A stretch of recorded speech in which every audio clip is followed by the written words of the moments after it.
Recevons maintenant Dr Jorge Secal, directeur de Voies ferrées et transports urbains chez GIS Brésil et membre de l'ABIFER, Association brésilienne de l'industrie ferroviaire, et la professeure Maria Cristina Gondijo, qui sera la modératrice, professeure docteur de l'Université Santa Cecilia et également du SENAI, Centre d'excellence portuaire de Santos. Avec vous, la table ronde Innovation et durabilité dans le système de transport ferroviaire. Nous vous rappelons que cet événement est transmis par Zoom par trois universités françaises. Nous avons donc à peu près 1000 personnes actuellement qui sont en train de nous regarder de façon simultanée. En plus des gens qui sont ici de façon présentielle, merci beaucoup pour votre attention. Je vous rappelle que cet événement est réalisé par l'Université Santa Cecilia, système Santa Cecilia de communication, de IMT, Institut Mines Télécom, et également une réalisation du CREA São Paulo et de la TACV Lab Fabrice qui est présent ici. Merci beaucoup. Avec le sponsor de Ecovias, VLI, CGA, CGM et le soutien institutionnel de l'ABIFER, Association commerciale de Santos, la mairie de Santos, l'association des ingénieurs et architectes de Santos, l'association brésilienne d'ingénierie électrique et bien sûr du consulat général de France. S'il vous plaît, vous avez la parole, Jorge Secao. Alors d'abord, je voudrais vous remercier. Maintenant que les présentations ont été faites, je voudrais remercier également l'Université Santa Cecilia, remercier également les cours qui nous ont rendu possible la réalisation de cet événement merveilleux. Et je ne m'étendrai pas plus avant de passer la parole à Georges qui va nous faire une présentation merveilleuse. J'ai eu l'occasion de l'analyser pour que l'on puisse ensuite échanger. N'est-ce pas, Georges? Tu as la parole. Alors, bonjour à tous. Je voudrais vous remercier pour l'invitation du professeur Ari au nom de tout le monde, de tous les organisateurs du consulat, de tout le monde, l'opportunité donc de venir ici et de vous parler. Je n'ai pas l'intention en aucun cas de couvrir intégralement le moindre sujet, je vais simplement vous inviter à faire quelque chose de différent. Nous allons faire un down drill, nous allons plonger dans certains sujets, et deux en particulier. Nous allons donc parler de plusieurs autres sujets. C'est quelque chose avec beaucoup d'interdisciplinarité qu'implique la logistique de ce secteur dont on discute actuellement au Brésil. Et nous allons arriver à deux points dont il me semble qu'ils sont particulièrement importants. Je voudrais d'abord vous parler de deux prémices qui me semblent importantes. Tout d'abord, c'est que je suis absolument fan de la multimodalité. Donc tout ce que je vais vous dire, ne voyez en rien des critiques à aucune modalité en fait. Le fait que je puisse dire que quelque chose de positif concernant un modal ou quelque chose de négatif, voilà, ne voyez pas là du jugement. La deuxième chose qui me semble très importante, c'est que du point de vue de la durabilité, principalement en parlant de décarbonation, j'aime à penser que j'ai une manière de voir les choses qui est presque de fan de la décarbonation. C'est quelque chose auquel il faut faire face. Et pour faire ça de façon adaptée, on doit oublier, mettre de côté la démagogie et l'hypocrisie qui pourtant sont très présentes dans ce domaine. Donc c'est le genre de choses sur lesquelles je voudrais insister maintenant. Je vous invite donc à réfléchir à certaines choses au milieu de cette multitude de sujets qui existent pour pouvoir discuter un peu de ces sujets. D'abord, je vais me présenter, je vais vous parler beaucoup de transport de fret aujourd'hui, mais moi je suis une personne qui vient du domaine du transport de passagers. J'ai travaillé toute ma vie avec les passagers et je pense que nous devons voir les choses de façon multidisciplinaire. Allons-y. Alors la première chose, c'est que je vais vous présenter mon entreprise. Les Français nous connaissent très bien. Au Brésil, notre présence est encore limitée. Le groupe EGIS est un groupe d'ingénierie français très important qui a une histoire de plus de 50 ans en France. C'était une entreprise presque d'État public, puisque l'associé majoritaire était la Caisse des dépôts, qui est une banque publique en France. Et actuellement, cette situation a changé. Et nous avons donc une des participations importantes de la société qui sont détenues par Tikehau, c'est-à-dire un groupe de fonds d'investissement français, et ce qui a changé l'histoire de l'actionnariat de cette entreprise. Mais c'est donc une entreprise importante. Nous avons près de 16 000 employés dans le monde entier, un chiffre d'affaires de plus d'1 milliard d'euros. Tout va bien, merci beaucoup donc, et une présence dans le monde entier, dans tous les domaines de l'ingénierie. Ici au Brésil en particulier, nous sommes entrés au Brésil en achetant des entreprises d'ingénierie. De la même façon, nous avons des participations importantes dans le secteur du transport de marchandises ferroviaires. Vale do Rio Doce est un client important pour nous, et dans le secteur routier maintenant, nous avons plusieurs clients également, comme notamment Rodovias, dont on vient de parler, qui est un client extrêmement important pour nous, ici au Brésil. D'une certaine manière, mon côté de l'histoire, c'est d'essayer... Attendez, comment fonctionne la télécommande? Dans ce sens, voilà. Le bouton de droite, voilà. Est-ce que je vais dans le bon sens? Oui, c'est bon. Alors, la division dans laquelle je travaille, c'est Aegis Rail, qui s'occupe donc des aspects, des questions de voies ferrées. Nous allons avoir une présentation à ce sujet plus tard. C'est beaucoup de marketing institutionnel, mais on aime à penser que nous sommes un player, un acteur important dans le secteur ferroviaire et de métro. Nous allons parler maintenant de notre sujet. Pour rappeler ce que le professeur vient de nous apprendre au sujet de cette serra, cette région montagneuse qui sépare São Paulo de Santos, toute la vallée du fleuve Quilombo, fleuve Mogi. Pour vous dire à quel point tout cela est important, je voudrais donc revenir sur ce sujet avec un petit peu plus de détails, un petit peu plus dans le détail. Pour revenir sur ce que le professeur nous a expliqué, nous avons actuellement ce qui est déjà la plus grande ville d'Amérique latine. Nous venons de dépasser la ville de Mexico avec une caractéristique très différente de la ville de Mexico, puisque c'est une ville qui est une ville étalée, alors que nous sommes une ville très verticalisée et écrasée entre les contreforts donc d'une région montagneuse derrière et une autre région montagneuse, mais qui est en fait une descente qui va donc vers Santos, et ici toute notre région portuaire si importante. Ensuite, nous allons trouver des éléments économiques et financiers les plus importants du pays qui sont réunis ici. C'est si simple, c'est aussi simple que ça. Et donc la géographie ne nous aide pas, comme nous l'avons dit, 800 mètres de dénivelé entre le littoral de Santos et le plateau de São Paulo. Les Anglais ont résolu ce problème avec la vallée de la rivière Quilombo. Je voudrais vous parler un petit peu donc de cette histoire concernant comment les choses se sont produites dans la région de la Serra, cette région montagneuse. Parlons d'abord de la région du port. Qu'est-ce que le port en bas, donc ici en bas, là où nous nous trouvons? Parfois les paulistanos, on a tendance à penser que São Paulo est le centre de la planète, mais c'est ici en bas à Santos, pas là-bas à Santos. 56 millions de tonnes projetées donc pour cette année, 147 tonnes réalisées l'année dernière. Nous avons déjà 38,7 millions réalisés déjà d'ici mars. Ce sont des chiffres impressionnants. Maintenant, on va s'intéresser, on peut avoir certains pourcentages qui sont un peu différents, mais les idées en gros sont présentes ici sur ce schéma. Sur toute cette quantité donc de transport de fret, nous avons 37% qui sont des transports de fret containerisés. Je ne vais pas vous parler de ces 16% et 47% de transport de marchandises en vrac, puisque tous les embouteillages dont le professeur vous a parlé, que les gens d'Eco, Rodovias vous ont parlé, elles n'existent plus. Ces problèmes n'existent plus, ils ont été traités. La question des embouteillages ont été traités. Je ne sais pas si c'est la meilleure manière qui a été choisie, mais je ne suis pas là pour discuter cette question. 67% donc de la marchandise en vrac vient par voie ferrée. Donc on s'intéresse maintenant à cette partie rouge donc, de marchandises conteneurisées.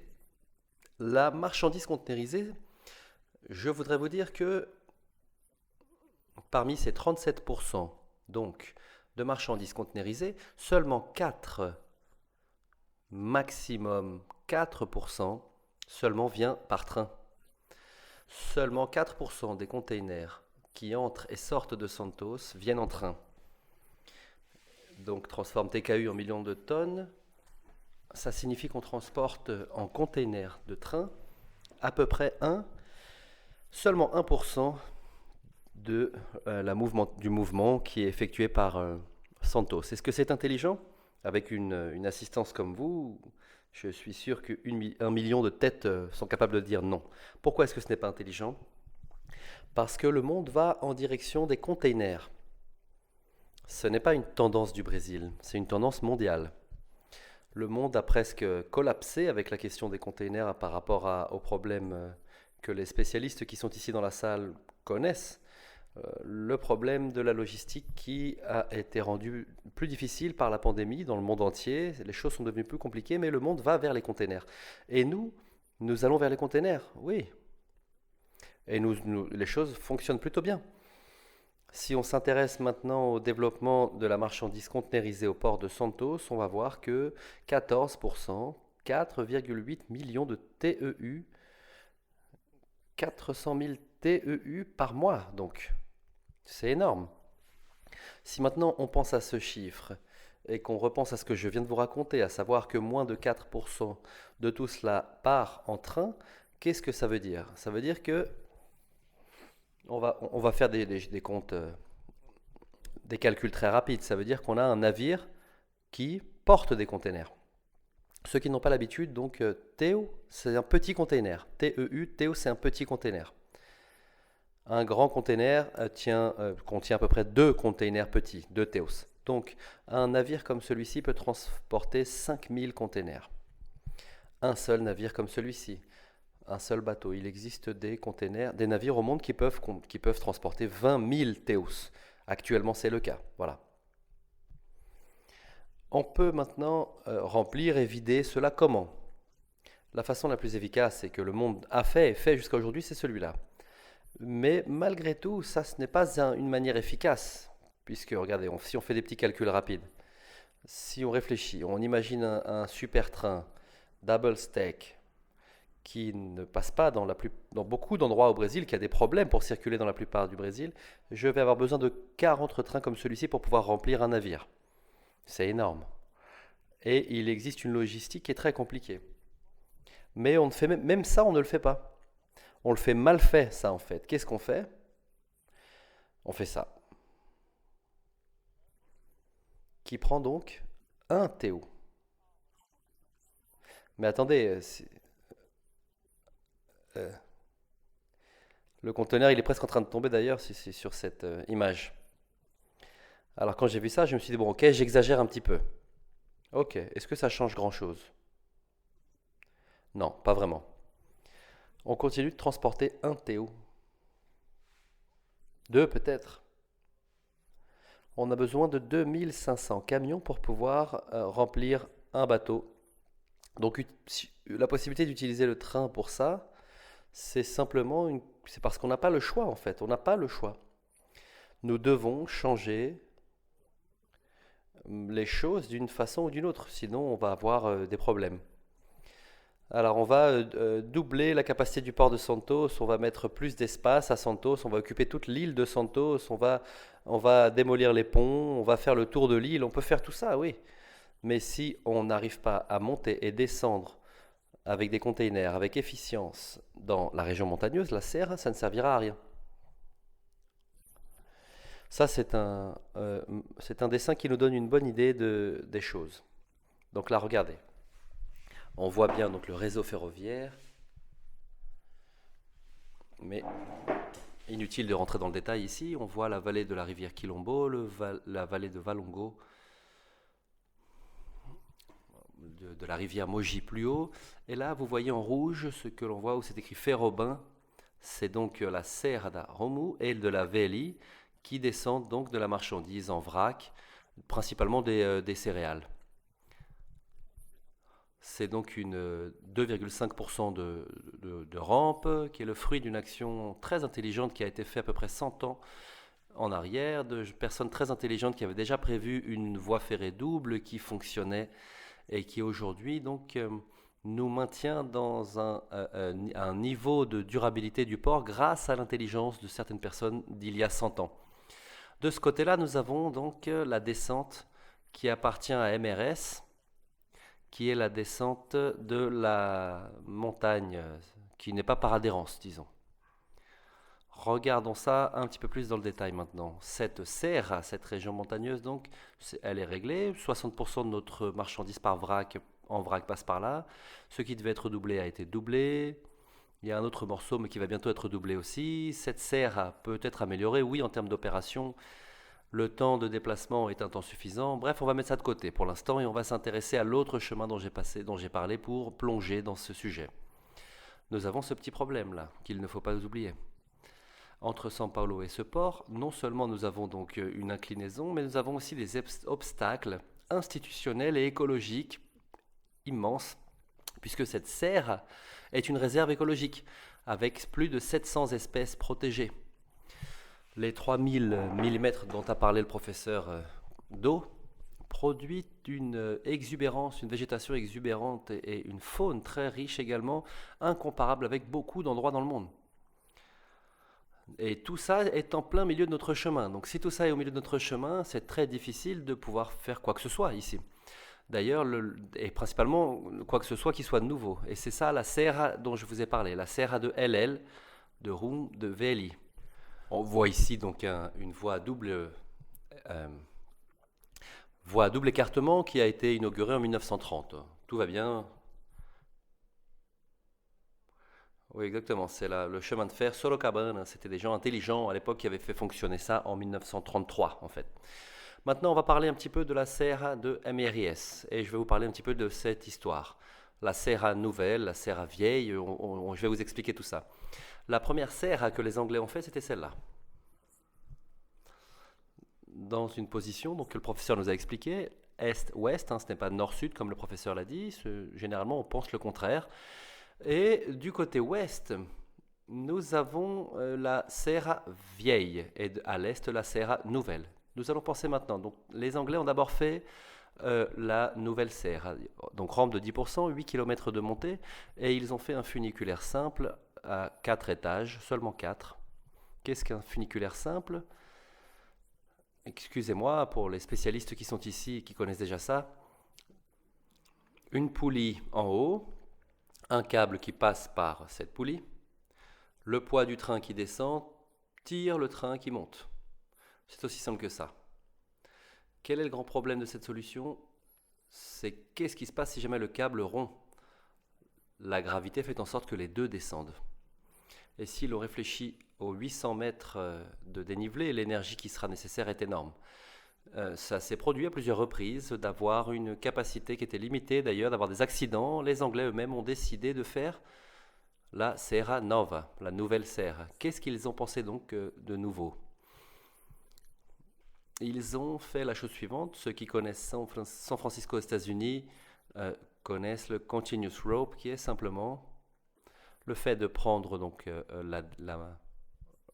la côte et la diviser en segments. Et chacun de ces segments a reçu un dispositif donc de câble qui a été installé et qui, plutôt que d'avoir une poulie en haut avec les deux poids donc des deux côtés de la poulie, il y a une poulie en haut et en bas. Et donc c'est un câble qui circule autour de façon continue, autour de ces poulies. À San Francisco, il est sous la terre, ce câble. C'est l'arrière-grand-père du système qu'Alstom nous a appris ce matin, qui est accroché au sol. Mais c'est un câble en acier. Et qu'est-ce qu'ils ont? Ils avaient donc une locomotive spéciale qui s'appelle Locobrec, qui est la locomotive que vous voyez là, et qui s'accouplait au train, et faisait en sorte que quand elle arrivait près de ce câble, il y avait comme un genre de tenaille accroché au câble, et qui commençait à monter comme ça. S'il était amené à tomber, la question était beaucoup plus simple, puisque comme ils ont divisé la serre en plusieurs segments, et chaque segment correspond à un plateau, donc les conditions de contrôle étaient beaucoup plus meilleures, beaucoup plus simples. Donc sur chacune de ces rampes, il y avait une rampe donc, de 8% sur 10 km de longueur avec une machine comme celle-ci qui fonctionnait au milieu. Voilà. Donc, une fois que l'on a dit cela, qu'est-ce qui se passait? Avant de venir là-dessus, je voudrais vous dire, voilà, tout a très bien fonctionné, merci beaucoup, durant 100 ans. pour transporter et qui a permis à la croissance notamment de São Paulo jusqu'à ce qu'elle est devenue aujourd'hui. Des années plus tard, je ne parlerai pas de date ici pour ne pas vous déranger avec ça. Qu'est-ce qui s'est passé? Nous avons revisité donc cette serre et là où c'était la Serra Nova, la nouvelle, ce système donc, du funiculaire était resté et là où c'était la Serra Velha, la vieille, c'est ce qui a été construit pour la première fois, la Serra de la Crémaillère, opérée par la MIRS, avec une rampe, système de crémaillère. Et ces petits monstres-là aussi fonctionnent. Ce sont des monstres qui sont moches, hein, produits par la Suisse. Ce sont des machines monstrueuses, hein, des machines de 5 mégawatts, des machines qui ont une puissance autour de 6500 HP. Pour que vous ayez une idée, les machines que vous voyez en général, les plus puissantes, hein, les C44, quelque chose comme ça, qui ont 4400 HP. Quelque chose de l'ordre de 3300 kilowatts, 3,3 mégawatts. Donc 760 kilonewtons de traction. Donc tout a très bien fonctionné, merci beaucoup MRS. Mais malheureusement, MRS a eu des problèmes en investissant dans ces machines pour faire en sorte que les choses puissent fonctionner, mais les COSIP fonctionnent, mais la serre a une capacité de 10 millions de tonnes par an. Nous n'allons pas parler plus de ça. Ce que je voudrais vous dire, revenons-en à la question environnementale. Et je vais clôturer le premier sujet maintenant. Qu'est-ce qu'on peut faire? On ne peut pas, dans la Serra do Mar, faire quelque chose de normal par adhérence. Des interventions comme celle-ci seraient totalement destructrices, inacceptables à plusieurs points de vue. Qu'est-ce qu'on peut donc faire? On a plusieurs idées, mais certaines des plus folles peut-être sont notamment celle-là. Faire un tunnel de tout en haut au niveau du plateau jusqu'à ici, en bas de la serre. Combien ça coûte? Ça a déjà été étudié de façon très sérieuse, ça. Il y a des études très importantes, la CPTM a beaucoup étudié ces choses-là avec des études très intéressantes qui ont été faites. Ça coûte cher, c'est compliqué, c'est difficile à opérer. L'autre solution, c'est d'aller au milieu de la forêt. C'est quasiment inconcevable de faire ça. On a bien vu ce qui s'est passé avec la Tamoios, la route Tamoios. Et nous avons cet actif, en fait, qui est précieux, qui est abandonné au milieu de la forêt, littéralement.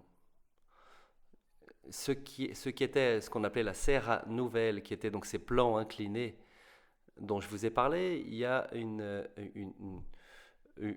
un secteur déjà garanti, notamment en termes de concession, donc, et qui est abandonné, complètement délaissé. Et des gens font des treks.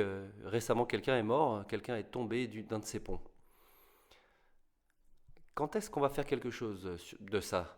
Moi, j'ai vu beaucoup d'idées et entendu beaucoup d'idées, des véhicules autonomes, dont on parlera demain, on en a parlé aujourd'hui déjà d'ailleurs, les systèmes de cable car, une voie ferrée crémaillère aussi pour les trains de passagers, trains de marchandises, ce ne sont pas les idées qui manquent.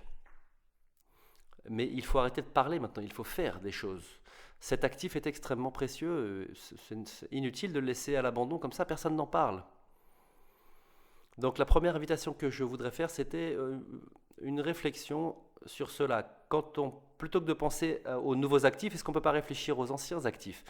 Tous les aspects environnementaux pour pouvoir exploiter ça sont très faciles à régler. J'ai déjà beaucoup parlé avec les gens du patrimoine historique qui vont être très heureux de recevoir des projets concernant cette infrastructure. Le patrimoine environnemental sera heureux aussi parce que nous avons déjà une bande qui est déjà réservée pour ça. L'interférence à l'environnement a déjà été faite.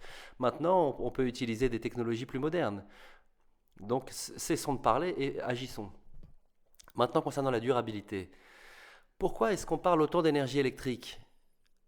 Pour une raison très simple, et maintenant je vais être très rapide pour pouvoir terminer, c'est parce que les machines électriques sont plus efficientes que les machines thermiques. C'est tout aussi simple que ça. Si vous avez des réclamations, c'est dieu@dieu.org. Il n'y a pas de discussion par rapport à ça. C'est la raison pour laquelle nous utilisons de plus en plus de machines électriques. Maintenant, est-ce qu'on va utiliser des machines électriques? Maintenant, c'est très bien.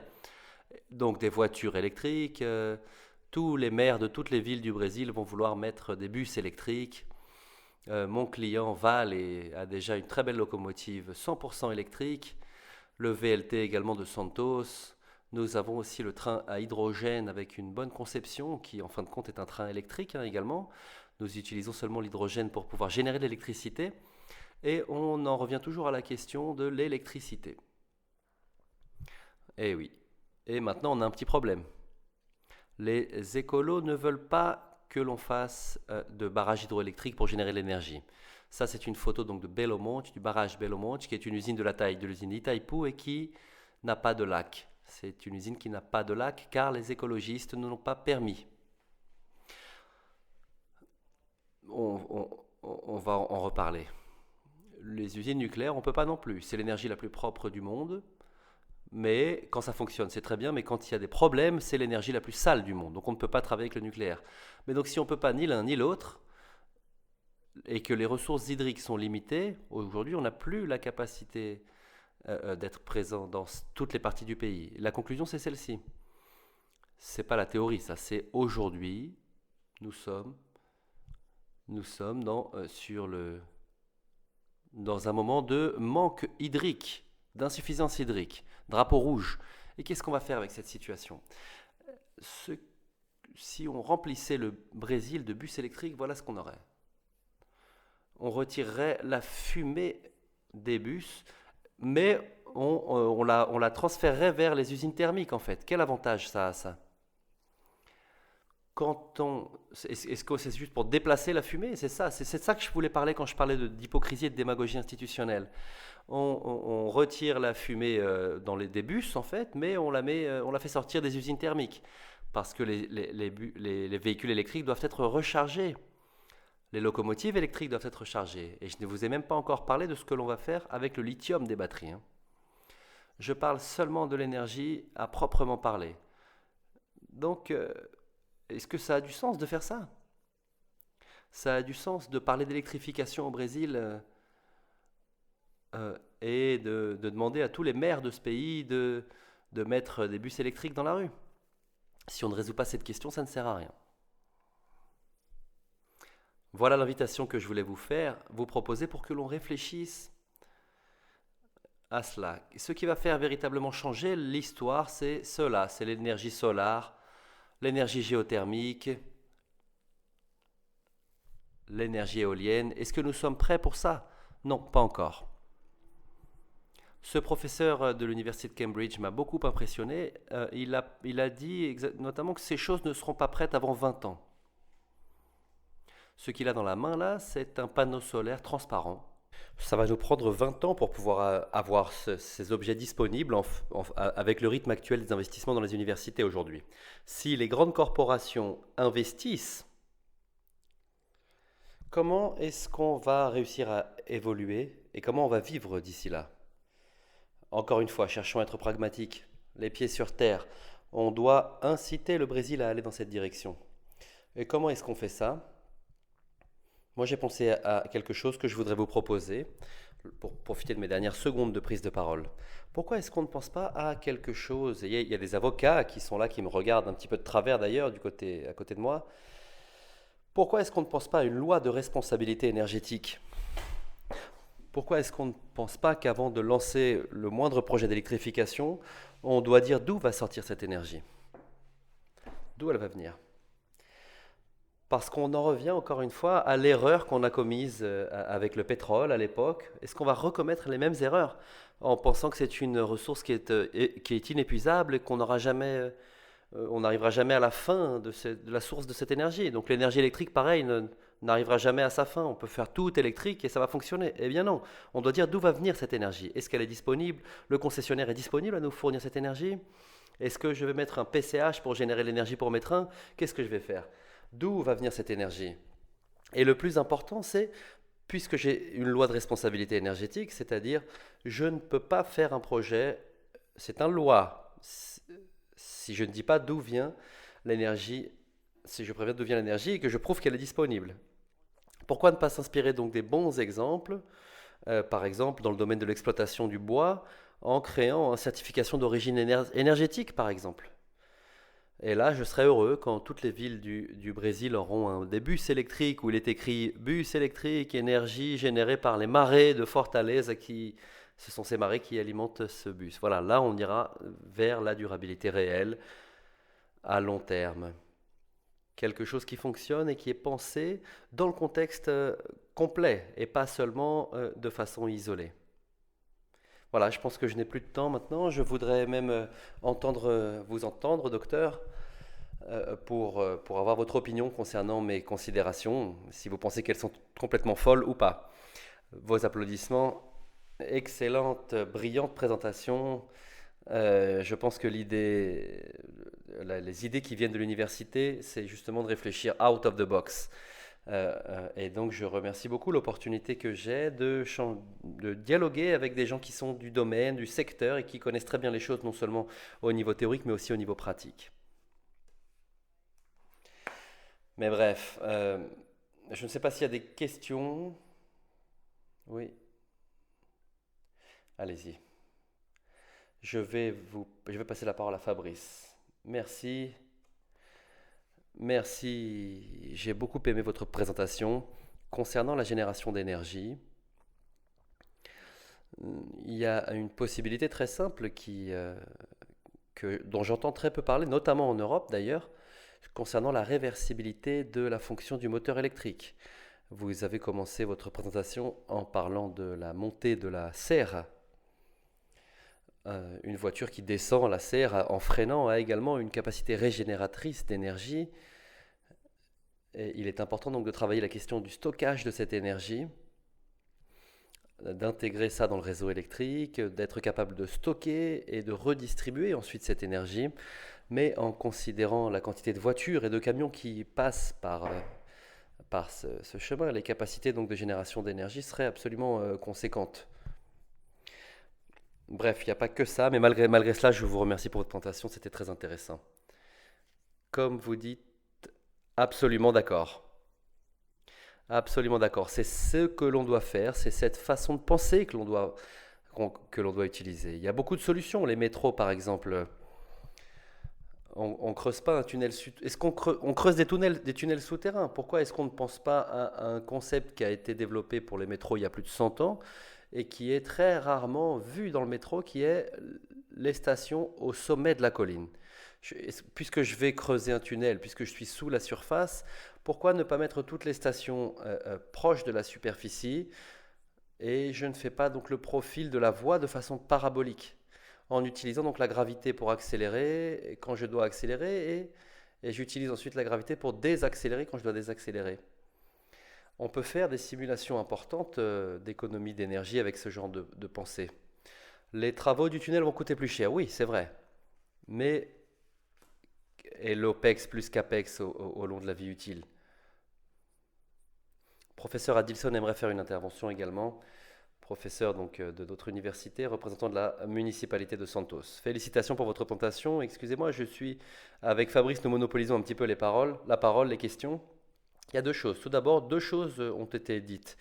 Vous avez parlé de profiter de ce qui existe déjà, d'utiliser ce qui existe déjà. Vous avez donné l'exemple de la Serra Nova, la Serra Nouvelle, par rapport à l'idée de... Puisque tout ça existe déjà, notamment pour élargir le réseau, c'est simple, pourquoi on ne le fait pas? Et la deuxième, c'est par rapport à la question énergétique. Nous avons deux usines qui ensemble peuvent générer 900 mégawatts, mais à cause de la compartimentation de l'entreprise Billings, elle ne génère même pas 200.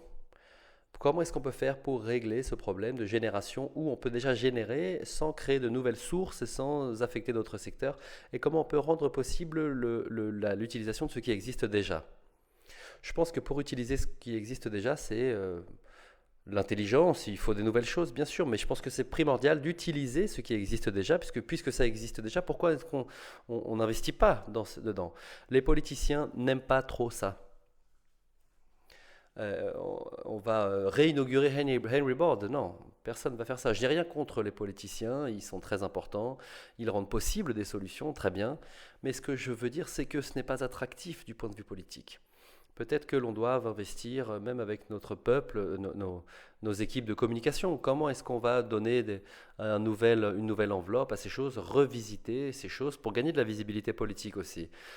Même la certification écologique, c'est quelque chose qui peut donner de la visibilité parce que peut-être que les politiciens aiment bien avoir une certification verte pour dire, voilà, je suis une personne qui a une vision écologique. Nous devons penser en dehors de l'ingénierie, en dehors du droit, en dehors de toutes les petites boîtes et penser à des solutions globales et durables. Merci beaucoup pour vos questions. La professeure Mala Christine a été provoquée, elle demanderait le droit de réponse. Je ne pourrais pas ne pas, en réalité, apporter une réponse à votre provocation. À mon avis, cela implique le droit. La question du droit, le droit régulatoire, la régulation adaptée. Puisque les technologies existent, la transition énergétique est une nécessité, c'est une réalité.